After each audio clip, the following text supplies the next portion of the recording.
J'appelle tous les économistes ici présents à aider l'Afrique à être connue. Une des choses qui nous pénalise le plus, par exemple, sur le plan économique, c'est le fait que les agences de notation ne nous connaissent pas et ne nous considèrent pas. Maintenant, quand on regarde les études économiques, il se trouve qu'en rendement du capital, l'Afrique, par rapport aux autres émergents, dégage une profitabilité moyenne légèrement supérieure. Il se trouve qu'en termes de risque de défaut et de volume de ces défauts, on est parmi les continents qui représentent le moins de risques financiers. Est-ce que l'on veut être un bon descendant ou un ancêtre fantastique? En tant que psychologue, moi je parle à beaucoup de jeunes en permanence et leurs parents me disent toujours qu'ils doivent passer par une phase, ils sont tellement en colère. Non, c'est pas une phase. Ils ont des raisons tout à fait légitimes d'être en colère. Mais je pense qu'ils sont la plus grande source d'espoir. La révolution, elle est faite en Iran. Elle est faite en Iran parce qu'une révolution, pour qu'elle s'accomplisse, il faut qu'elle soit une révolution des mentalités. La molarchie, ce que j'appelle la molarchie, elle est tombée dans la tête de la majorité des Iraniens, elle s'est fracassée. Ce qui reste aujourd'hui, c'est de détrôner les mollahs et les gardiens de la révolution.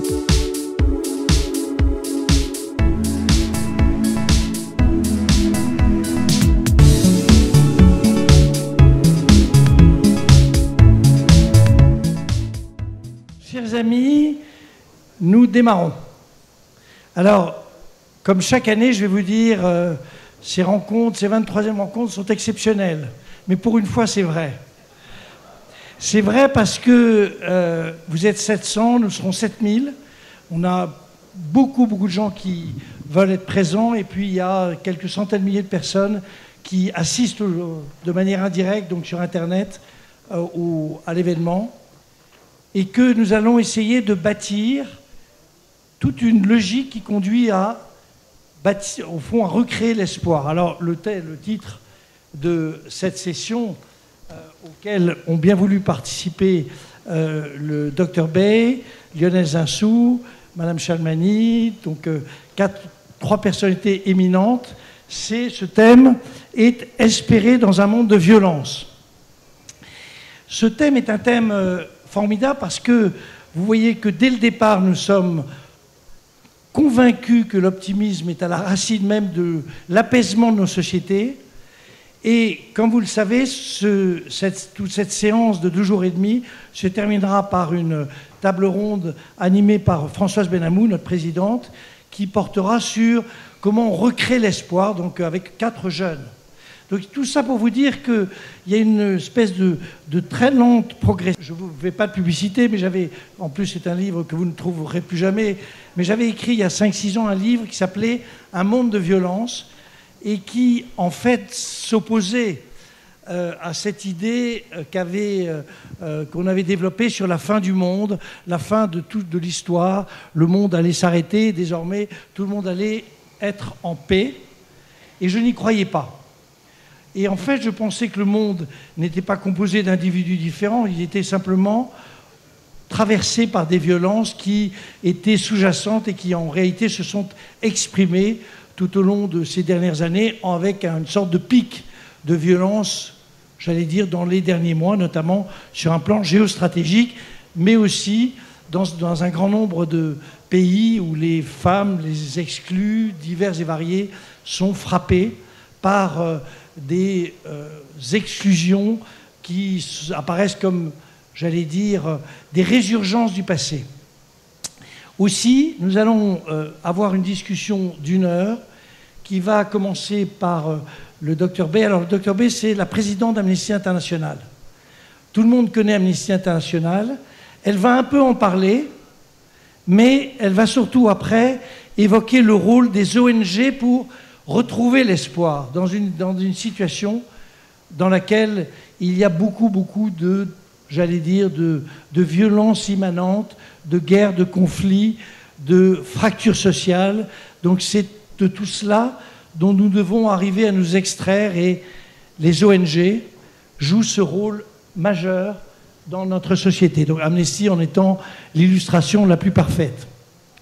Après, si vous êtes d'accord, mais d'ailleurs, même si vous n'étiez pas d'accord, Lionel Zinsou, qui est un personnage éminent, qui est un ami des membres du Cercle depuis quelques décennies, qui a eu une carrière à la fois, j'allais dire, politique française, une carrière au sens de cabinet ministériel ou équivalent, une carrière d'industriel très brillant, une carrière de financier aujourd'hui et de financier par la suite très brillante. Et puis il fut Premier ministre du Bénin et avec là aussi beaucoup de talent. Enfin, son problème à lui, c'est que tout ce qu'il fait, il le fait avec talent.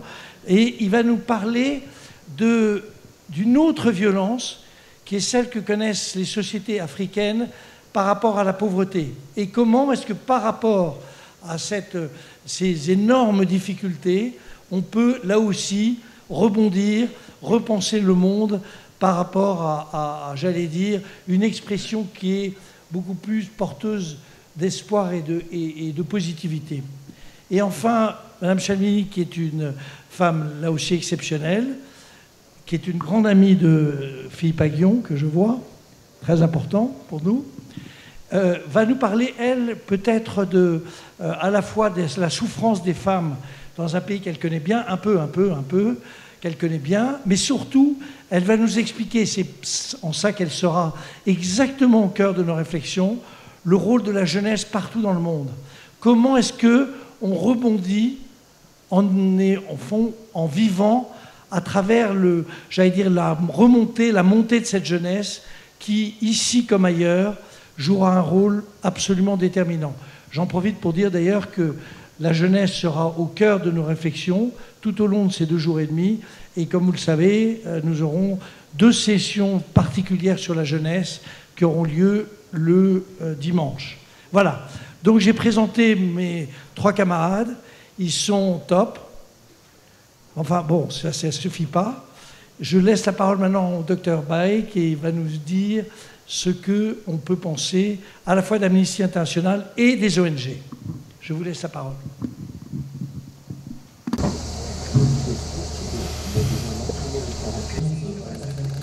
Merci beaucoup. C'est un grand plaisir d'être avec vous ici. J'habite en Malaisie et je dois dire que je suis étonné de la température ici. Ça me réveille. C'est comme mon pays, peut-être moins humide. Donc voilà, peut-être est-ce une explication du changement climatique auquel nous sommes confrontés.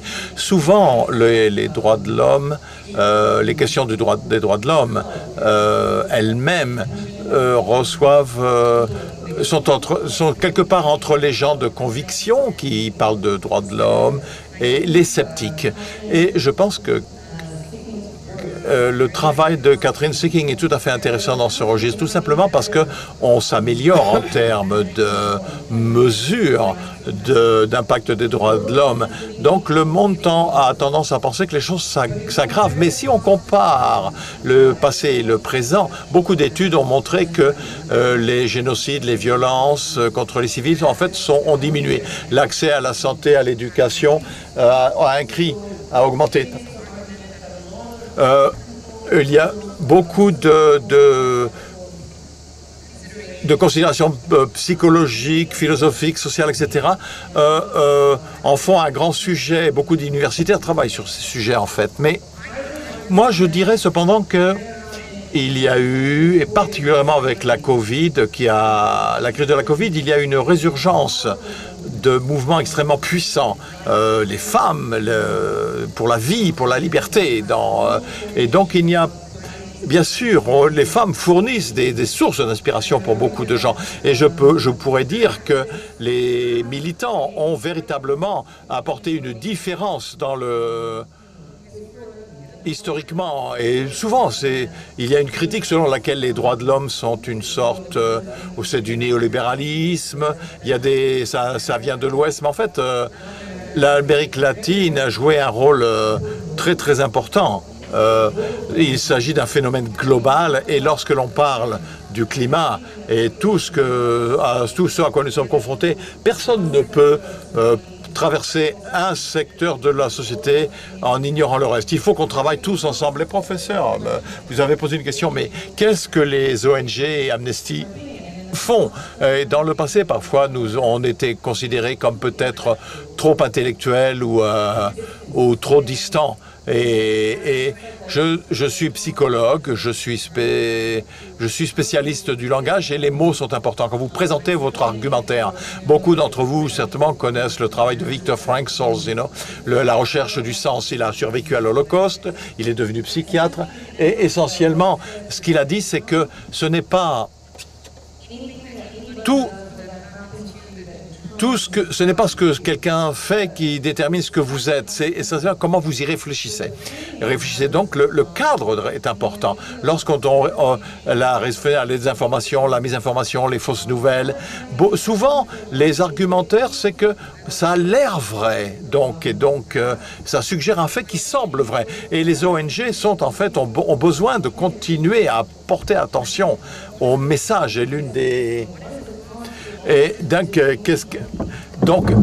n'allez pas, ne vous cachez pas derrière les droits de l'homme. Beaucoup de recherches ont montré que lorsqu'on pose des questions sur les droits de l'homme, les gens disent on parle d'abus, on pense à des abus, ou des excès. Mais un autre cas, c'est un droit essentiel dont vous disposez dès votre naissance. Donc le cadre. Et en fait, le thème est excellent. Plutôt que de problèmes, réfléchissez en solution. Plutôt que d'intimidation, innovation. Montrez aux gens sur le terrain qui ne sont pas à distance, qui sont pas dans une hiérarchie, les gens communs, la population, les gens communs peuvent apporter des différences et tout ceci doit résonner. Il faut, agir localement, penser globalement. Bien sûr, on a des bureaux d'Amnesty International en France, mais lorsqu'on fait les études sur la population française, Amnesty International, pour eux, c'est la liberté et la démocratie. Donc, vous cadrez le message en tant que tel et l'argument va être, bien sûr, établi par les gens qui définissent les paramètres. Je vous dis, comme psychologue, ce à quoi vous résistez persiste. Donc, il faut réfléchir très soigneusement, plutôt que colère, qui fait que les gens se ferment et perdent espoir et recherchent une réponse cognitive. Faire en sorte que l'espoir inspire les messages. Je vais m'en tenir là, si vous voulez bien.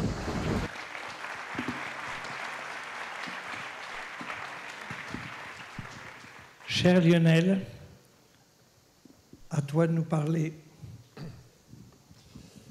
Cher maître, Madame la Présidente, distingués invités et amis, d'abord, correction biographique, en fait... J'ai passé beaucoup moins de temps à être Premier ministre qu'à préparer l'agrégation sous la houlette du professeur Lanzy. Il se trouve que c'était il y a 45 ans, j'ose à peine le dire. Merci, madame. Je suis très impressionné par le fait que Amnesty, qui gère parmi les plus violentes agressions contre les droits de l'homme, est à travers vous, aujourd'hui, émis d'abord un message très positif sur l'innovation contre les intimidations. Je trouve que c'est impressionnant et je vous remercie pour ce que vous faites à la tête d'Amnesty et puis pour avoir ouvert ces rencontres sur cette tonalité. Alors je vais ajouter un peu à ça pour parler... Bon... Pour parler de l'Afrique. Il y a quelque chose de frappant en Europe, c'est qu'on est toujours dans une orientation de l'information sur l'Afrique autour des désespoirs, autour des violences, autour de la mort, autour des dégâts, il est vrai, exceptionnels du changement climatique,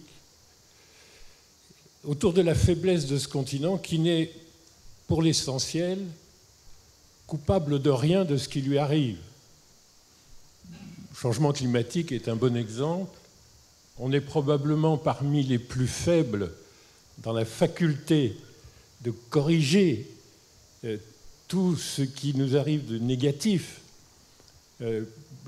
L'effondrement des rendements céréaliers, l'érosion des côtes, le caractère volatile des intempéries qui a au fond comme conséquence de baisser significativement les ressources alimentaires, etc., etc.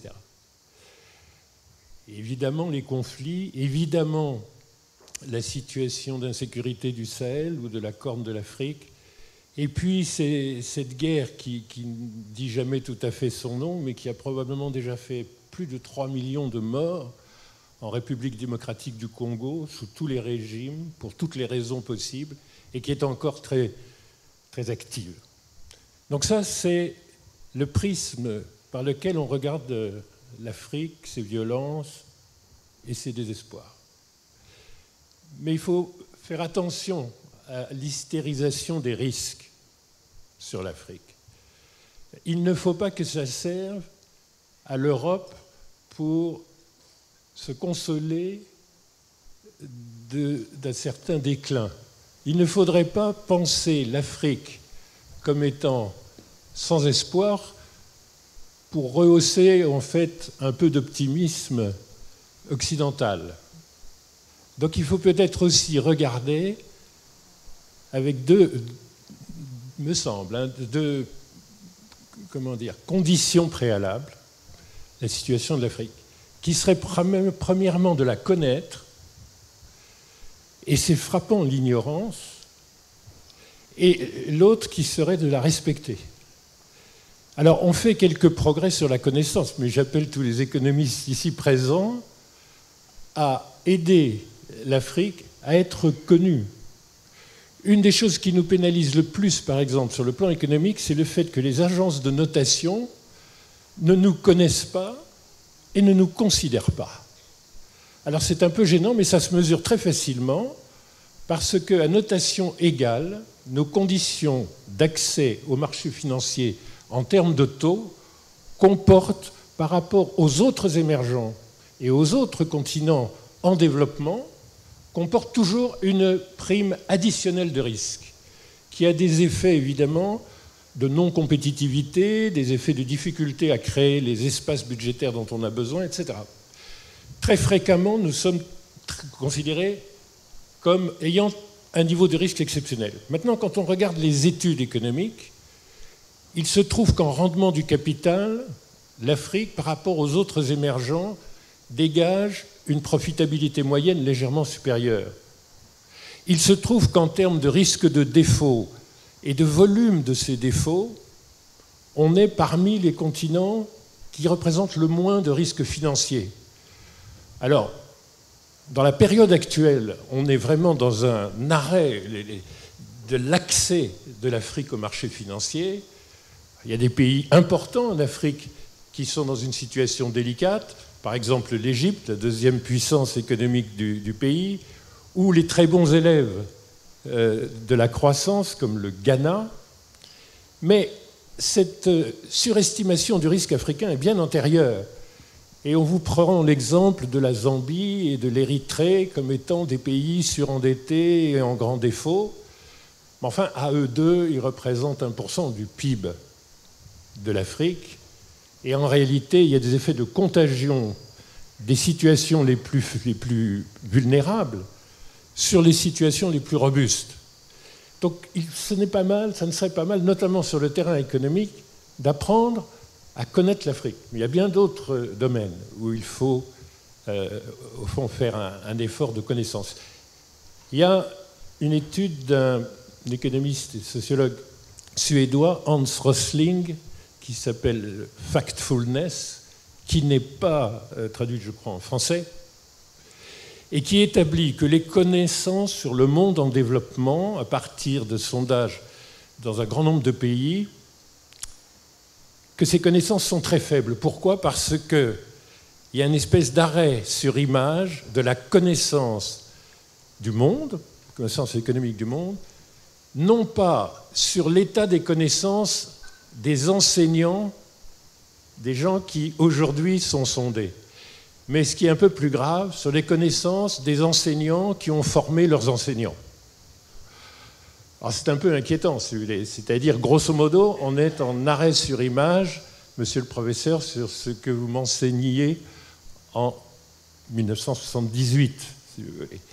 Donc on a un petit... Et il y a quelques pays qui qui ont un peu d'avance, par exemple les pays scandinaves. Mais la France ou les États-Unis ou les grandes puissances européennes sont en fait parmi ceux qui ont le niveau de connaissances les plus anciennes, pas des connaissances de 2023. Donc, moi, premier appel, je crois, vraiment, si on veut construire de l'espoir, ça ne serait pas une mauvaise idée que de bien connaître les sources de votre désespoir. Me semble que c'est premier. Considérer les gens, c'est important. Dans le sommet de Paris du 23 juin, le président Cyril Ramaphosa, sur le nouveau pacte financier, cette idée du président Macron d'essayer de recréer de la confiance entre les pays en développement et par rapport à quelques désillusions et promesses non tenues, les pays occidentaux. Donc, il a beaucoup insisté, 3 fois, « I feel as a beggar. I'm treated as a beggar. But I have to tell you, I'm not a beggar. » Alors en fait, nous ne sommes pas des mendiants. On est tout à fait regardés comme cela, par les institutions internationales dont on est membre, actionnaire, etc.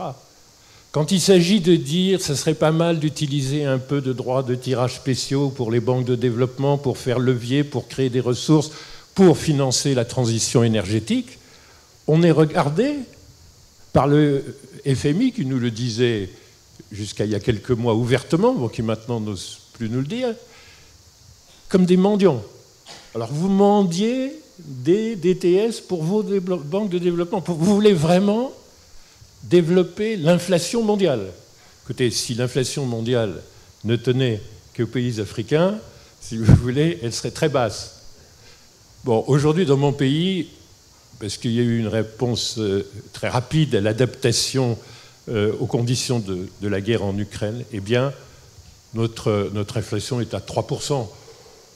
Grosso modo, il y a évidemment les pays à monnaie faible en Afrique qui ont des inflations fortes. Mais enfin, nous sommes vraiment pour rien dans l'inflation mondiale. Bon, ces considérations de respect sont vraiment importantes. Le fait de nous rendre, par exemple, nos objets d'art précoloniaux pillés par les corps expéditionnaires, c'est vraiment déjà le début d'une considération pour notre histoire. Et c'est important, si vous voulez, parce que il y a une chose qu'il faut que vous ayez en tête et qui nous aide à avoir beaucoup d'espoir en Afrique. Au fond, nous avons été colonisés, très bien, par des corps expéditionnaires squelettiques. Pourquoi ? Parce qu'au moment de la grande vague des colonisations, dans la deuxième moitié du XIXe siècle, il y avait moins de 30 millions d'Africains sur 30 millions de kilomètres carrés. À tous les gens qui caressent des rêves impériaux, aujourd'hui, il paraît qu'il y a quelques puissances qui reviennent à des rêves impériaux. Je leur dis quand même, faites attention, coloniser un continent, c'est beaucoup mieux quand il y a 1 habitant au kilomètre carré. Donc, en fait, ce n'est pas la peine de spéculer sur le fait que la Russie revient. La Russie, c'est un fantasme européen quand il s'agit de parler de l'Afrique. La Russie n'investit pas, n'a pas de budget d'aide au développement. La Russie n'exporte que 2 ou 3 produits, certes importants, les engrais et du gaz et des céréales, en Afrique, hein, c'est plus compliqué dans le reste du monde. Elle est l'ombre de ce que fut l'Union soviétique qui vous faisait beaucoup moins peur à l'époque. Donc, si vous voulez, le néo-ottomanisme, les grèves impériaux des puissances nouvelles, tout ça n'a aucune raison de vous faire peur et ne nous fait absolument pas peur. Oubliez vos phobies chinoises. La Chine ne recolonise pas l'Afrique. Dissipez ces peurs, comme ça déjà vous faites de l'économie de peur. C'est une façon de commencer à reconstruire l'espoir. Je vous rappelle un détail. Le déficit commercial de l'Europe par rapport à la Chine est abyssal. Ça. Stop. Ah oui, ça c'est très important. Donc je vais tenir en 1 minute 30. Rappelez-vous une chose. Le déficit commercial des États-Unis sur la Chine est de 800 milliards de dollars. Rappelez-vous qu'en moyenne période, le commerce entre la Chine et l'Afrique est à l'équilibre. Pour une raison très simple, c'est que pour l'instant, nous n'intéressons pas beaucoup la Chine comme marché. Le marché qui les intéresse, c'est vous, ce n'est pas nous. Et nous, en revanche, nous fournissons les matières premières de l'usine du monde pour que ça vous soit vendu. Donc ne projetez pas des réalités européennes. Moi, très souvent, des petits jeunes gens de grandes institutions internationales viennent et disent « résister à la pression de la Chine ». Je dis « mais vous venez des États-Unis, vous venez de France, vous avez un PhD du MIT, mais moi, je n'ose pas vous dire « écoutez, à 800 milliards de dollars, faites un effort ». Bon, donc faire attention à ça. Et pourquoi c'est intéressant que par la considération et la connaissance, on essaye de reconstruire la confiance et l'espoir ensemble? Parce que l'Afrique, c'est 3 choses qui devraient vous intéresser au plus haut point. La première, le fait que nous ayons un dividende démographique considérable et que nous soyons si jeunes. Alors je le dis assez détaché parce que franchement, moi j'appartiens au dernier pourcent des gens qui, au-dessus de 65 ans, si vous voulez, ne sont pas représentatifs de l'Afrique. Bon, mais il doit y avoir plein d'étudiants africains dans la salle et qui sont représentatifs. Et ce qui est important, ce n'est pas que nous ayons une croissance démographique. Vous allez être 2 milliards, alors ça fait peur à la moitié de la salle et ça encourage l'autre moitié. Ça n'a aucune importance. Ce qui a de l'importance, c'est que nous avons de moins en moins d'enfants, puisque notre croissance démographique est faite de l'allongement de l'espérance de vie et pas de la fécondité qui baisse partout en Afrique. Ce qui est intéressant, c'est que nous sommes le continent qui a le moins d'inactifs désormais apportés par des actifs. Et ça va aller progressant avec une structure qui par elle-même génère de l'épargne et les moyens d'investir. Notre deuxième actif, après cet actif humain, c'est pas que nous savons faire de la croissance parce qu'on fait 3-4 fois plus de croissance que l'Union européenne. Ça, c'est secondaire. C'est que nos actifs oisifs deviennent extrêmement actifs. Maintenant, notre désert a de l'intérêt pour produire de l'énergie.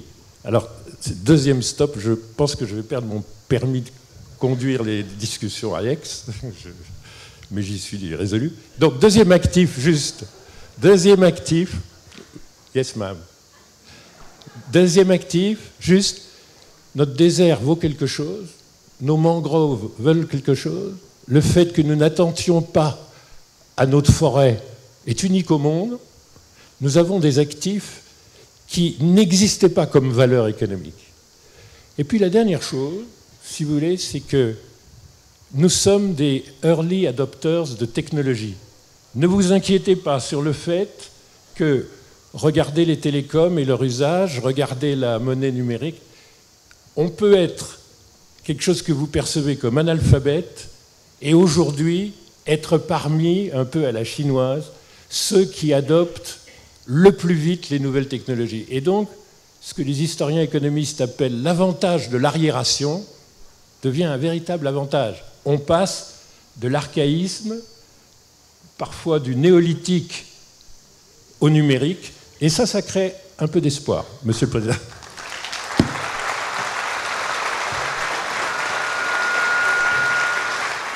Bon, juste, Abnous, si tu veux bien de faire ton intervention, et gardez bien commencer à réfléchir, parce qu'on va avoir 20 minutes de discussion avec Anjoula, avec Abnous, avec Lionel, et tout ce qui nous est dit est quand même très porteur d'interrogation, donc préparez-vous à réfléchir. Oui, bonjour à tous, merci pour l'invitation. Je vois que le parterre a l'air de savoir de quoi on parle, donc il faut que je fasse très attention à ce que je dis. Puis comme j'ai quand même une origine orientale, j'ai l'impression que j'ai un permis de parler pendant 1h30, donc je vais y aller. Donc espoir, moi recréer, c'est l'espoir est déjà là, seulement nous sommes devenus absolument incapables de le voir dans les démocraties libérales.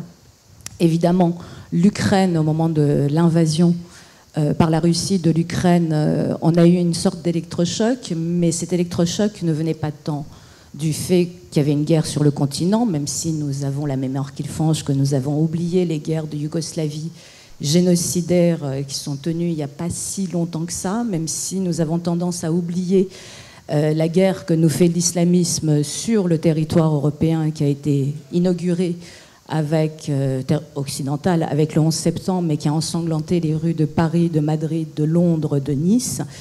Ce qui nous a surpris, c'est le fait que Volodymyr Zelensky ne voulait pas de taxi, il voulait des armes. Ce qui nous a surpris, c'est de voir sur le continent européen un Européen qui disait « j'y suis, j'y reste, et pire que ça, je vais me battre ». Cet électrochoc qui nous a fait nous rendre compte que, alors que nous sommes dans la grande plainte et les grands gémissements, qu'il y avait des gens très proches de nous qui se battaient pour vivre comme nous, pour vivre sous l'égide de ce, attention gros mot, démocratie libérale. Et ça a été quand même un moment extrêmement important et qu'il faut rappeler que beaucoup de gens vivent, se battent pour pouvoir accéder à des démocraties libérales qui permettent de vivre, qui permettent d'aimer, qui permettent de créer, qui permettent d'innover, qui permettent de... Oh, cette chose si simple qui a l'air de rien parce que nous l'exerçons ou pas, et ça c'est le drame, de voter. Et je trouve que l'espoir est là. Et effectivement, la Russie ne représente pas... La Russie ne représente pas un danger puisqu'on n'a pas encore vu des files de réfugiés frappant à la porte de la Russie pour y demander le statut de réfugié politique. Et ça se reproduit aussi pour la Chine ou pour la Turquie. Il n'y a quand même pas de ces néo-empires fantasmés, en tout cas c'est le désir de leurs dirigeants, on n'a pas quand même des queues de réfugiés, des gens qui fuient pas seulement la misère, mais qui veulent juste assurer une meilleure vie pour leurs enfants, accéder à de plus grandes études, accéder à de plus grands possibles. Donc inévitablement, et ce n'est pas parce que je suis née dans ce pays et que les mollahs ont foutu un gros coup de pied au cul de moi et mes parents, et qu'on se retrouve en France, que je vais vous parler d'Iran, c'est qu'il s'y passe quelque chose qui est de l'ordre du merveilleux. Il s'y passe un mouvement qui est un mouvement incroyable qui... On a tendance à l'oublier, donc il y a une formation d'historienne, je reviens toujours à l'histoire. Il y a eu les révoltes estudiantines des années 90 qui ont été réprimées. Il y a eu le grand mouvement vert suite à la réélection indue de Mahmoud Ahmadinejad qui a fait énormément de morts.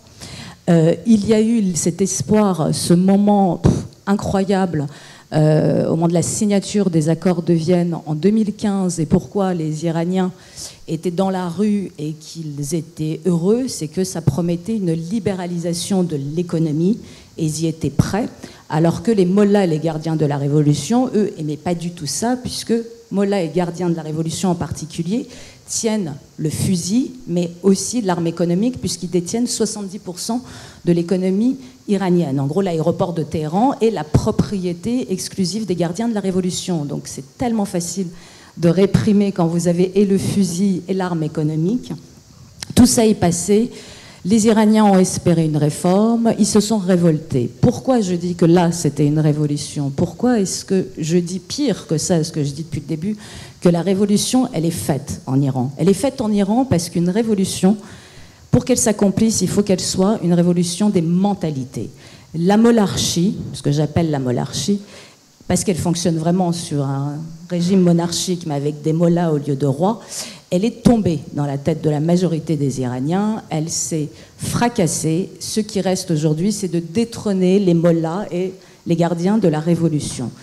Je rappelle que la révolution islamique de 1979 a mis 17 mois à intervenir, donc il y a toujours un temps long. Et pour retourner encore un peu plus loin, je rappellerai que la révolution française a commencé à la Pâque 1739, quand Louis XV a refusé de se confesser, de communier, ce qui a provoqué une espèce de désacralisation de son pouvoir de monarchie absolue, ce qui a permis aux libertins qui attendaient planqués, cachés, de sortir moult libelles et caricatures qui ont permis jusqu'à la chute effective de la monarchie et l'avènement de la République, de faire tomber les absolutistes religieux. Je sais 2 minutes, mais vous n'allez pas réussir à me faire taire. Ils n'ont pas réussi. Et ils sont parvenus petit à petit à faire tomber. Alors, bonne nouvelle, la révolution iranienne, cette nouvelle révolution iranienne, prendra moins de temps que la révolution française, du fait évidemment des nouvelles technologies, de la rapidité, de la vitesse qui a changé toute la donne. Mais une révolution reste une révolution et elle suit toujours le même schéma. Et celle qui compte, c'est celle des mentalités. Moi, je me suis dit que cette révolution est faite quand le premier foulard a brûlé, quand la première femme a dansé dans les rues de Téhéran, de Mashhad, de Tabriz, quand j'ai vu des lycéens, des collégiens, des universitaires abattre les cloisons dans les cantines qui séparent les hommes des femmes. Ce qui est tombé là, ce sont les interdits qui permettent à une autocratie de tenir.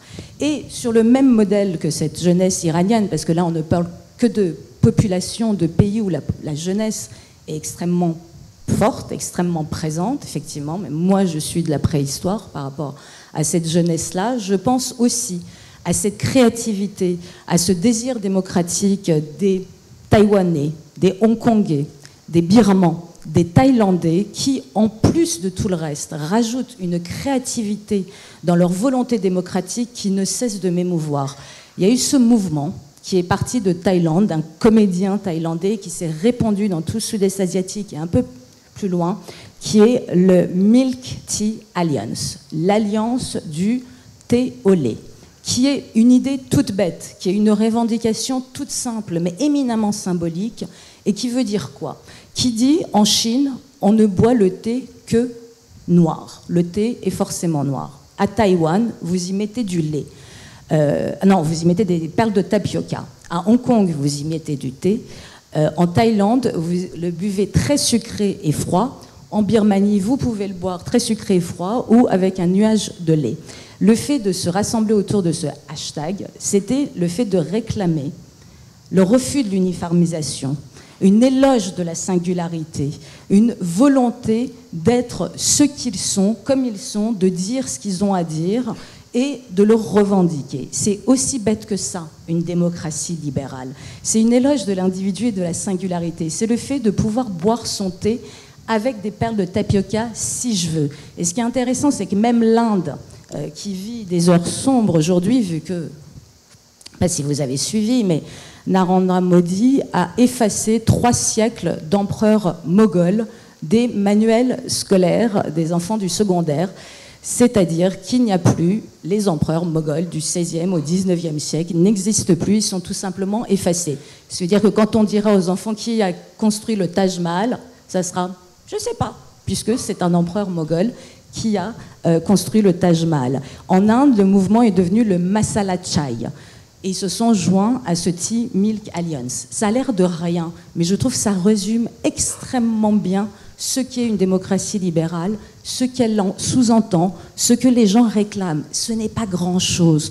Je pense que nous sommes un peu épuisés dans nos démocraties libérales, que nous avons oublié la chance que nous avons. Regardez, nous sommes là, nous pouvons dire ce que nous voulons, le temps que nous voulons, sur le mode que nous voulons. Et le seul risque qu'on a, c'est de ne pas être invité l'année prochaine. Ça peut aller. Il n'y aura ni torture, ni emprisonnement, et il n'y aura aucun policier qui nous attendra dehors pour nous amener dans un cachot. Eh bien, cette jeunesse d'Iran, cette jeunesse de Taïwan, de Hong Kong, que, entre parenthèses, nous avons lamentablement abandonnée, et on les a tellement abandonnés qu'aujourd'hui, le gouvernement pro-chinois de Hong Kong propose 1 million de yuan, donc ça doit faire 117 000 €, pour toute information permettant de faire revenir 8 réfugiés politiques hongkongais, réfugiés en Nouvelle-Zélande, en Australie, en Angleterre. Donc, c'est dire s'ils pensent que tout ça est possible, mais étant donné que la Suède n'est toujours pas rentrée dans l'OTAN parce que Erdogan veut récupérer des réfugiés kurdes, on n'est pas rendu d'accord. On est un peu lâche, d'accord. On est un peu faible, d'accord. Donc, qu'est-ce qui nous reste? Au final, pour paraphraser mon cher marquis de Sade, je n'aurai qu'une chose à rajouter. Allez, encore un petit effort pour être fiers d'être des démocraties libérales. Merci.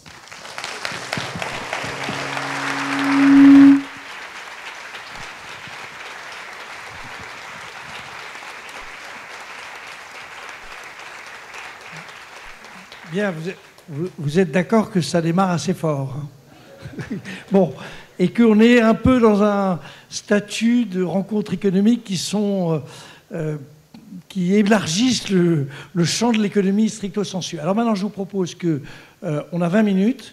C'est quand même formidable d'avoir ces trois personnalités qui ont le droit de revenir l'année prochaine, cher ami.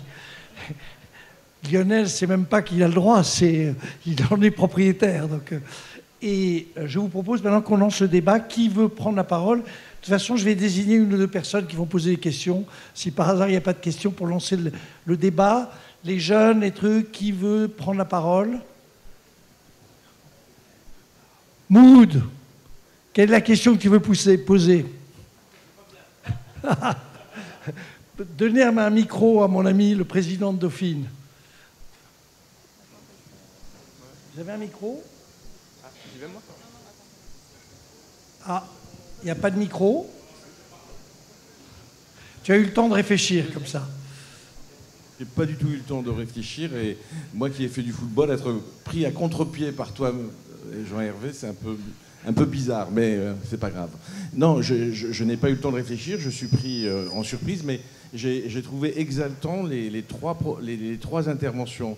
Exaltantes parce que vraiment, c'est exactement recréer l'espoir. Et finalement, j'ai une question à vous poser, c'est quelles sont les solutions que vous envisagez aujourd'hui, que ce soit sur les questions des soulèvements qui sont dans toutes les régions du monde, qui ont été écrasés par des circonstances tout à fait, que ce soit dans les pays arabes, avec les Hirak en Liban, en Algérie, etc., ou dans les endroits que vous avez aussi traités, qui ont été écrasés grâce à des circonstances antéléchéennes, c'est-à-dire le Covid, des variables externes qui ont fait que les mouvements se sont arrêtés. Mais l'espoir est toujours là. Comment le faire renaître pour précisément aller vers un monde meilleur dans des démocraties qui sont souhaitées? Et je crois que c'est vraiment intéressant d'avoir votre point de vue, vous, sur cette dynamique-là d'espoir. Et sur l'Afrique aussi, c'est extrêmement intéressant ce qui a été dit sur l'Afrique, la méconnaissance de l'Afrique. Alors, pourquoi a-t-on une telle méconnaissance alors qu'on a des travaux qui sont extrêmement pertinents, menés sur la pauvreté en Afrique, sur toute une série de sujets? Mais pourquoi peut-on s'intéresser uniquement sur ces sujets-là, éventuellement? Quelles sont vos pistes pour mieux connaître l'Afrique? Merci. Merci, tu as été exceptionnel. Ce que je propose, c'est que chacun de vous réponde à la question. Non, peut-être d'abord Anjula, parce que voilà, vous avez bien pris la parole, les deux. Hein? Anjula.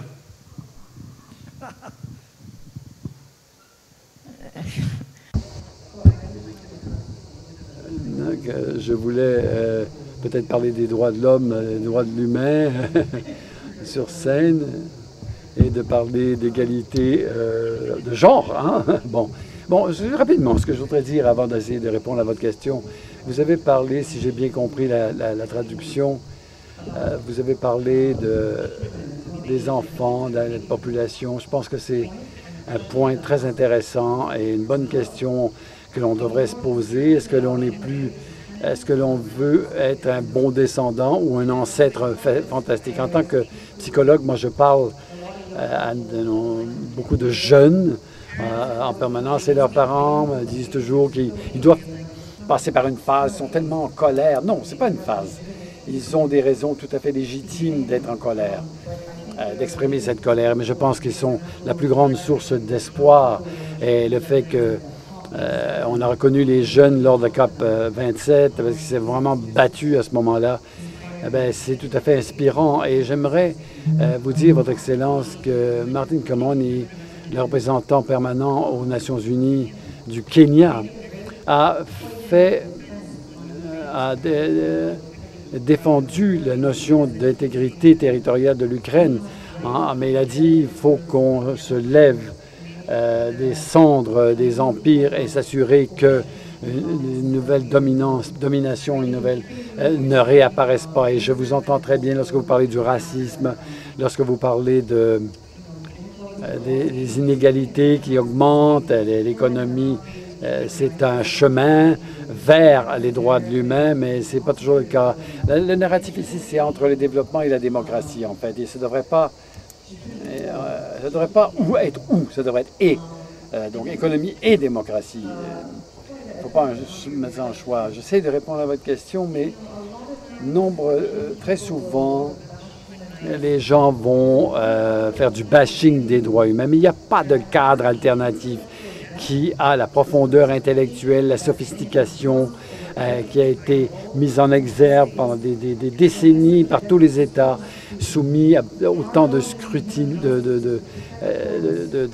d'études, on ouvre des espaces, il s'agit de négocier lors de conflits, etc. Il faut le faire pour atteindre une masse critique. 10% de la population est à un point de bascule. Et en tant que psychologue, on a un facteur de peur, de crainte qui est tout à fait compréhensible. Et donc, on est très vigilant par rapport aux menaces, etc. Mais on ne se concentre pas sur tous les facteurs de gain, où on peut capitaliser, par exemple. Donc, il faut voir qu'est-ce qui se passe il faut savoir quelle est la réalité. J'ai des clients qui ont peur de voler en avion. C'est beaucoup plus sûr que de conduire, par exemple. Et je vais à l'aéroport et je regarde toutes les heures combien d'avions s'envolent et atterrissent en toute sécurité. Et ça, c'est jamais calculé. Mais sur le plan macro, les pays, les États ont tendance à voter en bloc. L'Afrique du Sud, par exemple, a pris un leadership aux Nations Unies sur le racisme, l'Union européenne sur la technologie. Mais en fait, il faut que le Nord écoute, les pays du Nord écoutent mieux. Comment ils contribuent, comment ils ont contribué dans le passé. Il faut avoir plus de diversité au niveau des coalitions. Et je pense que ce sera un point de bascule. Et je pense qu'à cette époque d'instantanéité, tout est instantané. Et donc, de toute évidence, si vous vivez en Ukraine, de toute évidence, vous voulez que la guerre se soit arrêtée hier, que ce soit terminé derrière nous. Mais il faut qu'on se contente du fait d'avancer à petits pas. Je vis en Malaisie et on s'est tellement battu pendant des années pour abolir la peine capitale, et maintenant on y est. Et je voudrais conclure mon message en disant, n'abandonnez pas, gardez l'espoir. Est-ce qu'on descend dans un trou noir ou est-ce qu'on entre dans une galaxie d'étoiles? Lorsqu'on a des incertitudes, tout est possible. Restons confiants.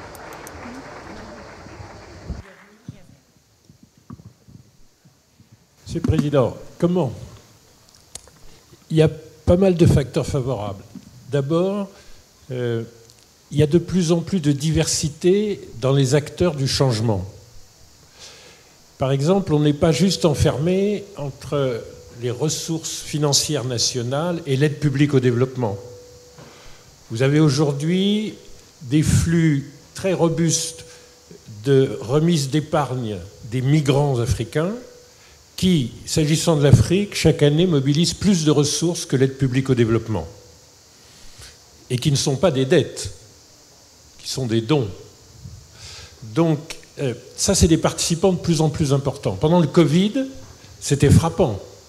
Dans les pays du Maghreb, par exemple, on a eu une croissance, malgré la récession mondiale, une croissance des flux d'épargne dirigés par les migrants vers leur continent. Il y a les philanthropes. Les philanthropes, ils ont un effet désormais systémique sur nos changements. Aujourd'hui, vous prenez la Fondation Gates, la Fondation Bezos pour la Terre, la Rockefeller Foundation, un philanthrope qui monte énormément en puissance, la Mastercard Foundation. Bon, tout ça est assez américain pour des raisons partiellement fiscales. Mais la vérité, c'est que vous ne comprenez pas l'évolution de la santé publique en Afrique si vous ne regardez pas la coalition de la Fondation Gates, qui dépense en santé publique plus que l'ensemble du budget opérationnel de l'OMS, avec les concours de la France, les concours des États-Unis. Donc c'est une coalition. Et aujourd'hui, sur le financement vert, on est en train de fabriquer des coalitions dans lesquelles on met de l'argent de philanthropes, c'est-à-dire des subventions et pas des dettes, pour prendre les premières pertes de fonds qui vont distribuer des fonds concessionnels levés sur les marchés par les banques de développement et des fonds privés qui attendent une rémunération de nature de marché. Et cette coalition permet d'abaisser les coûts, et ça va être essentiel pour la transition énergétique, de couvrir le risque particulier de projets qui sont des projets de long terme avec un payback sur une période longue, et c'est des coalitions complètement nouvelles. L'autre facteur d'accélération du changement, c'est le fait que vous n'êtes plus jamais un acteur ou un chercheur, par exemple, isolé au fond du Bénin, parce que les réseaux Internet, ça a aussi commencé entre les gens du CERN à Genève et les chercheurs américains. Et donc aujourd'hui, vous êtes en temps réel, où que vous soyez, partie prenante de toutes les innovations, de tous les progrès. Ça, c'est très important. Et l'Afrique est un continent où, faute de pouvoir faire d'autres choses, il faut créer des entreprises. Et donc, c'est un continent de venture, c'est un continent de start-up, mais qui ne sont pas du tout isolés du monde, grâce à cette révolution. Donc, voilà. En fait, il y a des instruments nouveaux pour faire des innovations. Lionel, on laisse la parole, les derniers mots à Bruce. Très rapidement. Je pense qu'on s'intéresse moins à l'Afrique ou à d'autres données parce qu'on ne connaît pas, que ça nous paraît une montagne inabordable, qu'on l'envisage mal, qu'on n'écoute pas assez, qu'on est paresseux. Je pense qu'à la limite, pour faire de la psychologie, c'est que la nature humaine tend vers la paresse et l'ennui et qu'il faut essayer de réexciter ça et qu'à partir du moment où on met le nez là-dedans, ça peut aller vite. Pour ce qui est du comment faire, pour être très pragmatique, le problème, c'est qu'il y a une chose que les autocraties réussissent très bien, c'est de couper les têtes de l'opposition. C'est-à-dire qu'il devient très compliqué pour ceux qui se s'opposent à l'intérieur d'y survivre. Donc ceux qui survivent émigrent. À ce moment-là, ils gardent une vision ankylosée du pays d'origine. Donc le pays d'origine continue son évolution, mais eux, ils sont bloqués du temps où ils sont partis. Donc ils deviennent incapables de faire, j'allais dire, un retour au pays. On a vu, pour donner juste un exemple, Hamid Karzai en Afghanistan, outre le fait de sa sublime corruption, parce que là ça devient de l'art, c'est il ne savait plus dans quel pays il était, il avait passé beaucoup trop de temps en Grande-Bretagne. On a le même problème avec l'opposition iranienne qui joue la partition des années 70. Donc là, les Iraniens de là-bas les regardent en disant mais où ils vivent? Pour eux, c'est la préhistoire, ils ne savent même pas à quel point cette jeunesse est connectée, qu'elle est. Donc c'est ça qui est compliqué. Alors j'allais dire une chose assez étrange, paradoxale, c'est que quelque part la CIA parfois nous manque. C'est que dans le temps, vous aviez des agents de la CIA qui étaient inside, dans les pays, et savaient qui était l'opposition, qui il fallait financer. Mais ils savaient où pouvait aller l'argent, le financement de ces groupes-là. On l'a vu avec l'Ukraine. En fait, vous gagnez si vous êtes armé. Oui, il va être difficile de renverser ces régimes-là sans faire couler le sang. Donc ce qu'il nous faudrait, c'est d'être un peu plus le nez à l'intérieur, de savoir qui surnage, qui peut représenter l'avenir. Les pays du sud-est asiatique, des pays d'Afrique, des pays d'Iran, ont une jeunesse ultra cultivée, qui a fait des études, qui est tout à fait susceptible de représenter la classe politique de demain. Il faut la repérer, il faut financer tout ça, et il faut arrêter d'imaginer que hier peut sauver demain. Ils sont là, d'aujourd'hui, et ça pourra marcher. Bravo.